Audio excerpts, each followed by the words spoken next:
ability to actually bring security, collateral that you're talking about. And we put them and they guarantee each other, and we lend to them in the bank at not sometimes at 10%, but sometimes at single digit. But they have to go through their state, go through the process, because we do not change our processes.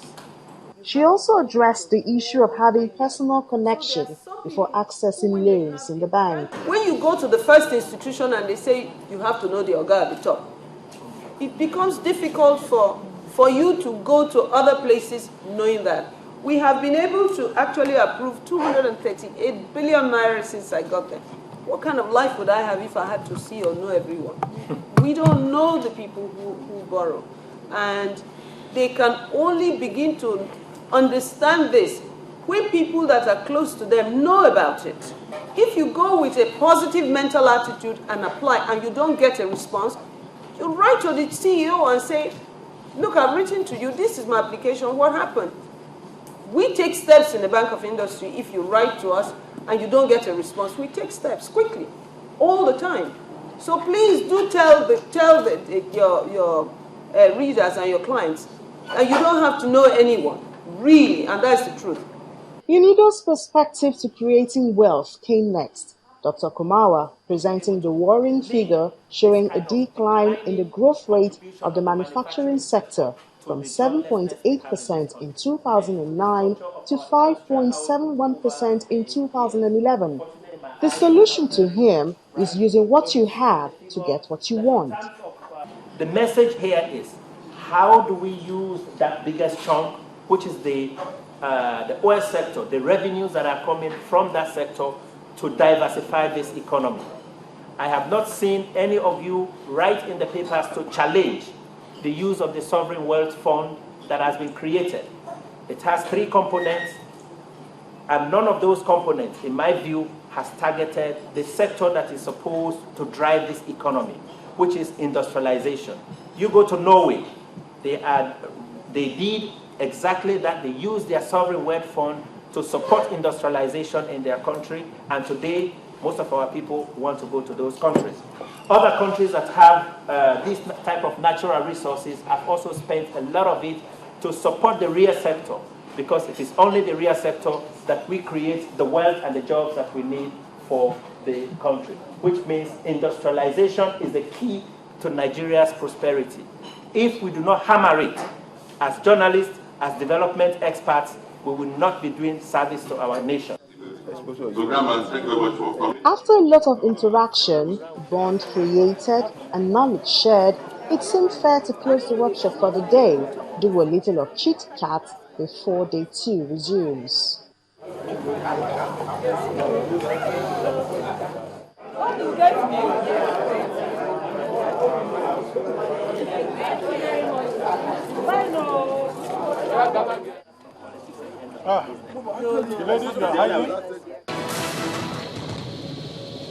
On the second day of the workshop, it was the turn of beneficiaries to come and testify of their work with the Bank of Industry, beginning with commissioners of states who are involved in the matching fund scheme with the Bank of Industry. But apart from them, there are also individuals who have enjoyed the facility of the Bank of Industry. Their testimonies.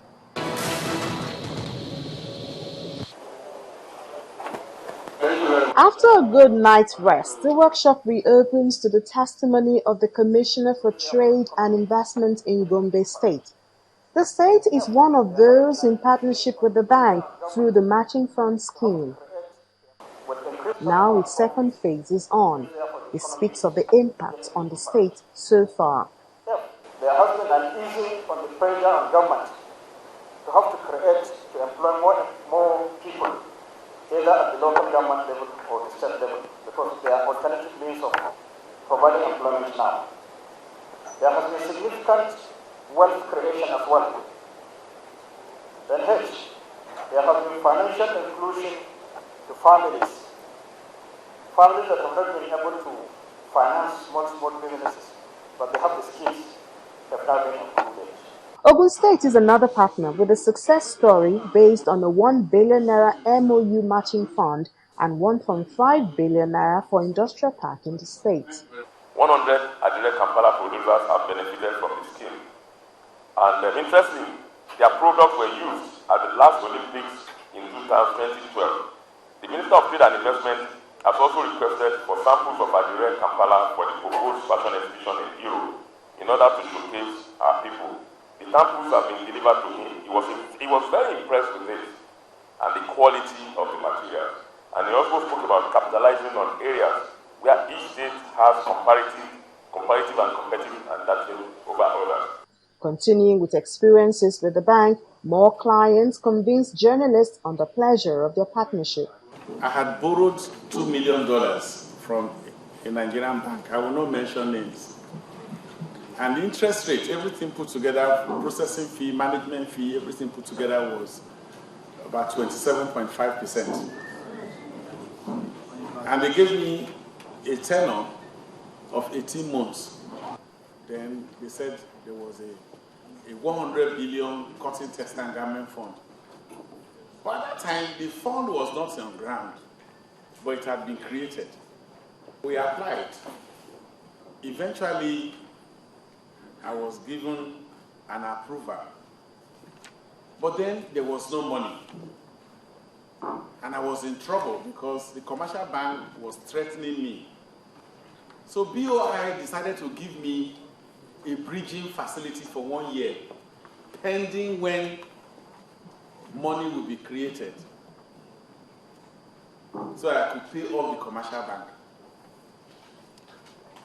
But before they could disburse to me, I understand that government mandated the debt management office to source for the fund and give the fund to BOI.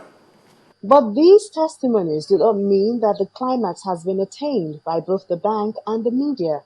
That's the perspective of an executive director of the bank, Mr. Olagunju. All we need to do is to sensitize our people to those areas and also help them on how those areas can be efficiently converted into competitive advantage. That is an area where I believe we as communication practitioners have an important role to play. Agricultural produce. Cassava has extensive value chain. Each time I go to other parts of the world and I see, for example, in a place like Dubai, you see them pineapple juice, and they see the pineapple is produced in Ghana. And I keep saying to myself, we produce pineapple in Nigeria. The challenge for us is how can we ensure that we produce the right quantity of, or right quality of pineapple that is being demanded in the outside world. Then expository on specialized products of BOI. First, the General Manager Operations, Mr. Joseph Babatunde, on corporate governance and running of the bank.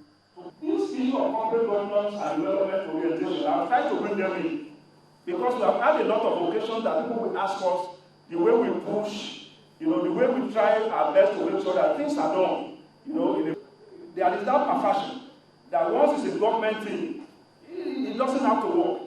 So we try as much as possible to come out with very clear corporate governance in bank of industry. And what are they? Clear role for the shareholders, the board and management, full compliance with the requirements of CAMA. Okay, we make sure that we maintain proper records of account. Okay, then internal control procedures are very well put in place. And apart from that, in terms of our development orientation, we try to look at projects. In terms of selecting and management of projects, they must pass through our standard criteria. The African Growth and Opportunity Act's arm, next. Beyond the training, we do business to business. We conduct business to business analysis with people. When you have a product and you come to us, we begin to talk about the rudiments of the business. We begin to talk about the things you need to protect and push your business beyond where it is. Luckily enough, our office is located right inside the head office of Bank of Industry. So beyond advising, beyond training, we also push it to the next level of financing. If you attend most of our trainings, we make sure that we invite people from the microfinance bank, people from the zonal office of Bank of Industry, people from the leasing company of Nigeria to come to address some of our SME members.